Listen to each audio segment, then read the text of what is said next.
All right, we'll go ahead and get started. This is the Socal Token first ever crypto education class. I am Daniel, the CEO for Socal Token.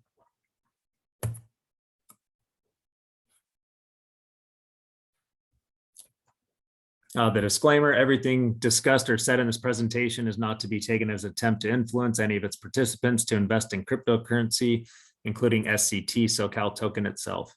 We created these classes to be a source of information for the community members of SCT.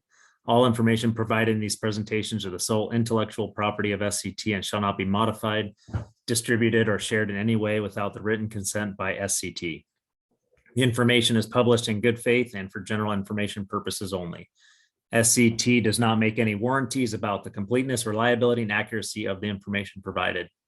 The materials provided in this presentation and any comments or information provided by the presenter are for educational purposes only, and nothing conveyed or provided should be considered legal, accounting, or tax advice. Any possible investments in cryptocurrency should be considered risky due to the immense volatility traditionally seen in most cryptocurrencies.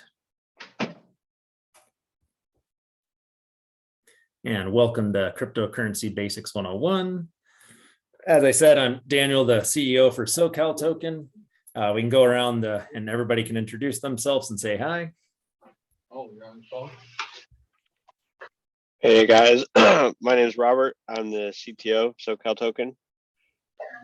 Nice to see everybody here. Glad everyone could make it.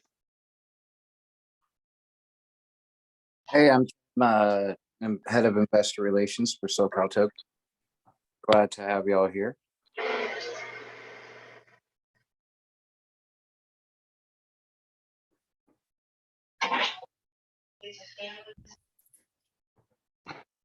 All right, we'll move on to the next.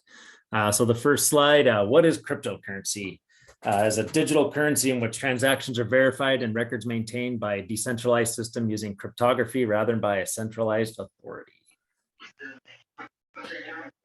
Why was cryptocurrency created? Back in 2008, many of us do remember that the big banking institutions kind of screwed everybody, and mismanagement of funds and everything really collapsed the economy when it came down to like the automotive industry, the banking industry, Wall Street, pretty much everything. So a lot of people had, these ideas of how do we limit the power of these central banks that pretty much got, rewarded with all the money they stripped of everybody. And they decided to create these decentralized platforms for investments, financials, anything else that is not under their control. Also, one of the biggest pushes was in Africa and other countries that did not have access to financial resources such as traditional banking systems, fiat cash, all those different items. They created cryptocurrency, Bitcoin they utilized as one of them, so they could pay their utility bills, electric, water, all those different things. And that really helped them get away from the corruption that was in their country with their banking system. And then decentralization, not having one main branch that controls all of those funds was one of the main reasons for cryptocurrency, to kind of make it spread out, and everybody would then, have a little piece of that control, and it can just move about and not be under one central authority with all the decision making. Cryptocurrency markets. So the one that I like to use is CoinMarketCap. It kind of discusses all the different cryptocurrency markets that are out there. Kind of bring this up just as informational tools. As everybody knows, the market has been pretty brutal lately. So when you come on CoinMarketCap, it'll show you the amount of cryptos there are, 19,412. The exchange is 526. The current market cap is sitting at $1.284 trillion. That's something I kind of want to talk about and let everybody see, over the last year, kind of where it's gone, from 2.5 trillion all the way down. And then we had a big peak all the way up to 3 trillion. And as we're kind of creeping down and everything, and people are getting all fearful and everything now, but when you zoom out and you look at the main chart on when cryptocurrency started, there was nothing in it. It was just tiny. You have little spikes coming along. And as you can see, as adoption begins, it begins to grow. And institutions start accepting it. Amazon's going to be coming onto it soon. Walmart's accepting it. McDonald's is accepting it. So as things move along, you can really see where this market's going to go. And one of the big things everybody's talking about is, yeah, we're sitting around a little less than 1.5 trillion. This market is going to be probably 10 trillion by 2025 and 20 trillion by 2030.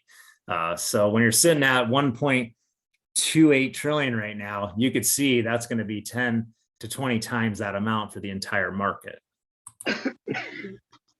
And then if you kind of look at the main markets, the big dogs here, we got Bitcoin, it's holding 561 billion, Ethereum, 256 billion.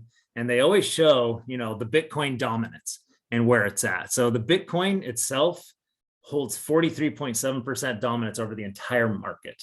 Ethereum has 20% of that. So in these two cryptocurrencies alone, 63.7% of the entire market, that $1.2 trillion is invested into these two coins. These were some of the first two pioneers of the whole system. Bitcoin was number one. Ethereum branched off after that. And then coming on to the different coins after that, you have some stable coins, USDT, USDC.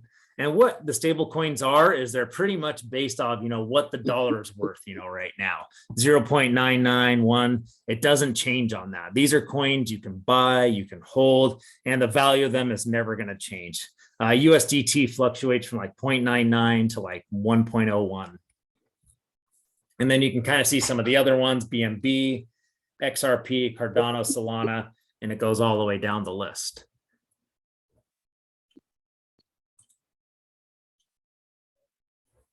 All right, what is blockchain technology? According to IBM, blockchain is a shared immutable ledger for recording transactions, tracking assets, and building trust. Blockchain stores all crypto transactions, records, and can be viewed by anyone at any time. Blockchain technology is an alternative financial service being utilized worldwide. Accessibility to this open alternative financial service only requires a smartphone and internet access. Blockchain allows secure payments between people without a third-party verifier like a bank. Cryptocurrency payments do not require adding any personal information, which reduces the chance of being hacked and your identity compromised. These are huge to have. To be able to have a record that stores your transactions so you can verify that, my money went from this wallet to that wallet. To be able to send money all the way across the world to somebody, they can then convert it into another currency and then use it to buy goods for a fraction of the cost of what it would cost with the wire transfer. And then all somebody has to have is a smartphone and internet access, and they have financial independence at that point. You don't really need that fiat system, which is only limited to certain people. A lot of countries don't even have banking systems right now set up, but they have access to a smartphone. They can have access to blockchain technology and cryptocurrency, which comes with that. Currently, cryptocurrency adoption, everybody's kind of seeing it in the media where it's at, but some of the big ones that have happened lately, if anybody was watching the Olympics, China launched their digital yuan on January the 4th. And they were really pushing it big in these Winter Olympics, trying to get everybody to use it. And it was funny because the United States was telling all their athletes, do not touch their win. Do not touch that. Wait till we get ours. Like, don't touch it. So soon after, as you can see on March 9th, the US signed an executive order for cryptocurrencies. Under that executive order, the US government is going to examine the risks and benefits of cryptocurrencies, focusing on consumer protections, financial stability, illicit activity, US competitiveness, financial inclusion, and responsive innovation. And the biggest one here, exploration of a digital US dollar. That means that in the next couple months, maybe this year sometime, we're going to have a United States digital dollar. And the transition from regular credit cards, debit cards, fiat money will soonly disappear. And the digital dollar will be holding all. All fiat money, I do not think will completely go away. I believe it'll still be there for people who do not have access to phones and all that. They have to keep it around, but our main banking system will be based off of that US digital dollar. Countries that currently accept cryptocurrency for payments: US, Germany, Japan, El Salvador, Australia, Slovenia, You can see the list and many more. Institutions that accept in current and planned. Gucci, they just announced they're going to be accepting cryptocurrency. Walmart and McDonald's are coming up very soon to accept cryptocurrency. Microsoft, PayPal, T-Mobile, Virgin Galactic, Dish, Square, they already accept cryptocurrency, and there's many, many, many more that accept cryptocurrency. The big one that's going to be coming along, because Walmart did it, Amazon is going to be right behind them. Those two are huge, huge competitors. And once Walmart launched their free shipping to compete with Amazon, Amazon's going to be right behind them with accepting cryptocurrencies like Bitcoin, Ethereum, Litecoin. Why is cryptocurrency becoming so popular? You could transfer money to anyone around the world in seconds for a fraction of the cost of a traditional wire transfer. Anyone that has done a traditional wire transfer knows all the verification process you have to go through, how long it takes, the money it costs. So if you're stranded in another country, you lost pretty much everything you have, but you still got your cell phone. If your friend has cryptocurrency, they could send that to you in seconds. You can then convert that cryptocurrency into any currency you want and be taken care of at that point, instead of having to go to the bank and get, what if you lose your passport and all those other things you don't have? Then you might have to get a passport, you might have to get ID just to get accepted to get any money assistance at that point. Traditional banking institutions provide extremely low rates on savings, CD, money markets, but they charge extremely high interest rates on credit cards and loans. I've seen credit cards up to 32 to 35% these days, loans up to 22, 24%, and getting even bigger, but they give a quarter, 0.5%, for interest. Oh, lock it in a CD, and 3 years, you get like 0.5% or even 0.75%. It's just, it doesn't keep up with inflation. Some of the other items, social entertainment, it's getting really, really popular with cryptocurrency at this point, with all of Hollywood kind of getting on stage. And you can see that with ApeCoin buying up all the NFTs and Snoop Dogg moving into it. I mean, pretty much a lot of big people are getting into it this time. Tom Brady, Eminem, Dr. Dre, all those people are starting to move into it. One of the biggest draws for cryptocurrency, though, is the community. The community of investors and the people that really want to get into the technology is absolutely fabulous and amazing. Anytime you get inside one of these social networks, whether it's Twitter, Telegram, StockTwits, and you get in there and start talking to people, about like Ethereum or Bitcoin or Litecoin, the ball gets rolling, and people are there to talk. And this is how the exchange of information is now. You could go on Telegram and go into one of the channels, and you can learn more on that Telegram in one day than you would by getting on your phone, going on Google and researching things that they want you to see. You can really get good perspectives on that, and it builds a strong community inside of it. Another big one, of course, financial independence. Being able to do those things that you've always wanted to do, but your job only provides so much. Especially with rising inflation and everything, it gives you that opportunity to make those investment choices to better your life.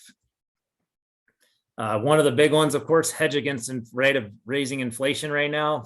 We have pretty much, I'd say, runaway inflation at this point, especially me here in California with housing costs, food costs, gas prices, utilities, and the overall wages for everybody. It's just absolutely horrible. So having something that is going to move up more than just a traditional CD really, really helps against inflation. Then I'll put down generational wealth. We always look at the people in our families that got back into gold back in the day, or they got those stocks and bonds, and Apple, when Apple was first like in the 70s and 80s, issuing stock certificates, that's generational wealth. Getting into some of these cryptocurrencies early on, like getting into Bitcoin back in 2009, 2010, you hold those for 10 or 20 years and just hold on to them for your kids or your grandkids and be like, hey, here you go. That is going to provide that generational wealth to those future generations for your family, which inherently then brings security to yourself. Having that additional source of income coming in is huge for a lot of people. You know, to have that extra income might allow you to take that extra vacation or take some time off of work and actually enjoy it and not have to work on a second job. Of course, with cryptocurrency, there's a lot of risks that come with it. There's a ton of scams out there. So everybody that I've known, I've been scammed probably 6 or 7 times in many, many different ways. There are all sorts of scams out there. So you got to be extremely careful about where you invest and who you invest with. Some of the things to do is to really get to know the team and what they are proposing to do with their project. You know, really dive in and find out, you know, who they are and what they're about. Of course, everybody in the news has heard about hacks. You know, some of the exchanges, the big ones, they've been hacked, you know, and a lot of the cryptocurrency goes missing. The good thing with crypto that I like is you can find out where it went, which way it went, which wallets it went to. So there is a way to track that down. A lot of the exchanges are really good also with helping their customers, especially they've been in a hack, but there is always that risk. I do like to keep the majority of my money into a wallet that is safer from getting hacked. Nothing is really impenetrable these days, I would say, unless you're in a cold storage wallet. Cold storage wallet is pretty much putting it onto, you know, a USB drive and tossing it in your safe at that point and not letting anybody have access to it is probably the safest way you can go with cryptocurrency these days. But a different exchange over using Binance or Coinbase would be like a Trust wallet or a MetaMask wallet. Unknown regulations. As we speak, regulations are being written every day and changed every day, not just in this country, but every country around the world. It's almost like an ongoing moving target at this point while they're trying to figure it out. Fraud and money laundering, of course, that's been talked about, but fraud and money laundering has been going on since we've had currency in this world with humans. So that's no real news to me. Tax is a risk, but it's also a benefit because governments love to bring in taxes, and cryptocurrency is that new tax revenue source that they are bringing in. But one of the risks of it is do know what you hold and what you sell and know your liabilities for that tax when you're investing and when you're trading. There's multiple different types of functions for crypto projects and types. I've listed a few of them here: utility, security, metaverse, NFT, staking, finance, play to earn, entertainment, business, sports, education. Utility, that is a coin, any coin that has any functionality beyond just being a currency itself is based off of utility. For instance, like Socal Token coin, you can use our coin as a currency inside of our game to purchase surfboards or get into one of those wave competitions. You can also have your coin as like staking, which is also a big utility. There's multiple uses for your cryptocurrency besides being just a cryptocurrency. There's security tokens, metaverse, which everybody's probably hearing about. Facebook has changed their name to Meta now. The metaverse is pretty much a virtual VR 3D world where the possibilities are pretty much endless. You can open up a business, you can have a stadium and fill it up with Ariana Grande and people listening to that. You could have sports games going on and people can hang out at a bar inside the virtual world. You could have a whole soccer game going on and play against people inside of that. I mean, really, the possibilities of the metaverse are pretty much endless these days. NFTs, digital artwork, non-fungible tokens. Soon enough, our driver's license, registration, everything's going to be NFTs. They are currently using concert tickets as NFTs, and it's working pretty well. You know, that's pretty much gone mainstream here. I would say in the next couple of years, all concert tickets, sporting events, all that will be done through NFTs. What is staking? So staking is just like when you get a certificate from a bank. So when you get like a CD or certificate, they say, hey, if you buy this certificate for 6 months, we'll give you 0.5% or 0.75% for, you know, that 6 months you're in. So with staking with cryptocurrency, it's the same thing. There's different locking periods, 30, 60, 90 days, 6 months. I haven't really heard too many of a year, but Ethereum 2 right now, I've been locked in that for almost 8 months for about 4.75%. And who knows when it'll be unlocked, probably in the next couple of months, once version 2 of Ethereum is ready. But what staking is, you're pretty much adding your tokens to a project, which are pretty much just held, and then you are rewarded for holding those tokens. At the end of your lock period, you're going to get those tokens or whatever reward is decided upon percentage wise for holding those tokens that long, on a D app for a company or their website. Finance tokens, there's ways you can use your BNB and your Bitcoin, Ethereum, and you can actually take loans off of that nowadays. There's a lot of coins that you could be like, hey man, I've got $200,000 in Bitcoin, but I don't want to sell it, and pay those taxes. And there are companies that will actually hold your Bitcoin and give you a loan on that, and the percentages are a lot lower. They're 5%, 8%, some of them are 4%. And that way you don't have to sell your cryptocurrency that you're holding on to. Play to earn, it's just like a video game, but there's ways you can earn coins. You risk some and then you can win some. That's getting really, really big in this industry. Socal Token, we're creating our own play to earn surfing game, which is going to be absolutely amazing. We kind of talked about entertainment. Businesses, you can open up your own store, sell your own skins inside of there, hoverboards, cars, pretty much anything you can think of with a business, selling digital art inside of it, sports, and then education, of course. That's a big one. We can join people from all over the world inside of the worlds and teach to every single person out there. They can come inside the metaverse and learn. They can be taught a different language. They could be taught a different subject. I mean, here tonight, we're just launching our coin and we're providing education to all of our holders or potential investors. All right, that was a little bit about cryptocurrency. I'll dive a little bit into Socal Tokens. So we are a play to earn surfing game. We're going to be offering staking, and it's kind of a one-of-a-kind staking that'll be offered the day after launch. The first 500 people will have an opportunity to stake for 30 or 60 days with a high APY. The next 750 people after that will also have a chance at a high APY for 30 or 60 days. And the last 1,000 people will also have a chance at a high APY for 30 or 60 days.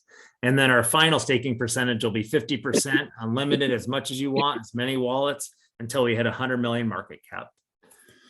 We're also going to be doing a charity wallet and beach cleanups all over San Diego and Southern California. So once that wallet reaches a certain threshold of taxes that's collected, we're going to use that money to do a beach cleanup, have the barbecue with the people, the t-shirts, have everything out there so we can really get a good beach cleaning, coordinate with the locals there to really improve the marine life, because that is absolutely huge, to give back to the community. And then yoga, sound bath. These are ones we really wanted to add to give people that step back from life. We're all working extremely hard in this world with our day-to-day jobs, our families, our second jobs, just being in the community, and there's just so much going on. It's really nice to be able to take that step back, to meditate, to release. So all holders of the Socal token will be offered free yoga and sound bath as well online with the crypto classes. We also have these amazing NFTs that are being produced by Neil Diamond Hands. He's absolutely amazing, and they're going to have utility inside of our play to earn surfing game. And then rewards, 5% USDT. I'd like to thank everybody for coming, and we can get started with questions.